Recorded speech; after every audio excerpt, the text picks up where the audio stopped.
मध्य प्रदेश के पूर्व गृह मंत्री नरोत्तम मिश्रा को लेकर इन दिनों राज्य में राजनीति काफी गरमाई है। इस बीच मध्य प्रदेश सरकार के कैबिनेट मंत्री विजय शाह के द्वारा भारतीय सेना की अधिकारी कर्नल सूफिया कुरैशी के संबंध में की गई कथित आपत्तिजनक टिप्पणी और उसके बाद राज्य सरकार द्वारा उनके खिलाफ अभियोजन की मंजूरी न दिए जाने का मामला सर्वोच्च कोर्ट की दहलीज तक पहुंच गया है। इसी मामले पर जीतू पटवारी ने प्रतिक्रिया दी है। जीतू पटवारी ने इस पूरे घटनाक्रम को लेकर महामहिम राष्ट्रपति द्रौपदी मुर्मू को पत्र लिखा है। इसे मध्य प्रदेश के राजनीतिक इतिहास का अत्यंत शर्मनाक अध्याय बताते हुए मुख्यमंत्री मोहन यादव समेत पूरे मंत्रिमंडल को तत्काल बर्खास्त करने की मांग की है। अपने पत्र में जीतू पटवारी लिखते हैं, सुप्रीम कोर्ट द्वारा गठित एसआईटी ने मंत्री विजय शाह के खिलाफ अभियोजन की स्वीकृति मांगी थी, लेकिन मध्य प्रदेश सरकार द्वारा इसे नामंजूर कर दिया गया। राज्य सरकार एक बड़बोले मंत्री को राजनीतिक संरक्षण दे रही है और न्यायिक प्रक्रिया के सामने दीवार बनकर खड़ी हो गई है।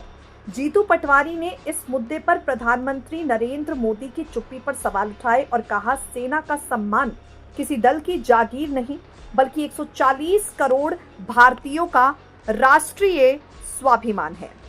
मध्य प्रदेश सरकार के मंत्री विजय शाह ने देश की जांबाज बेटी और भारतीय सेना की अधिकारी कर्नल सूफिया कुरैशी के संबंध में आपत्तिजनक टिप्पणी कर जिस मर्यादा को तार-तार किया, वह एक व्यक्ति ही नहीं, देश की सेना का भी अपमान था।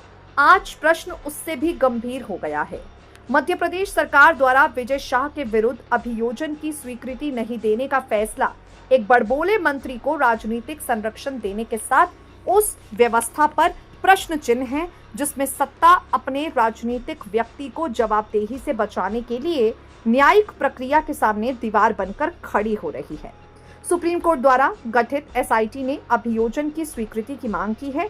ऐसे में सरकार का रुख देश के सामने एक गंभीर संवैधानिक प्रश्न खड़ा करता है, क्या सत्ता में बैठे व्यक्ति कानून से ऊपर हैं?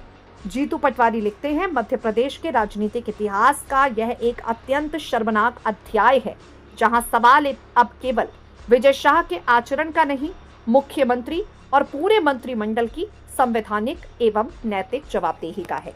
इसी मामले को लेकर यहाँ पर जीतू पटवारी ने राष्ट्रपति द्रौपदी मुर्मू को खत लिखा है और इस खत के साथ जल्द से जल्द इस पूरे मामले पर एक्शन लिए जाने की मांग की है।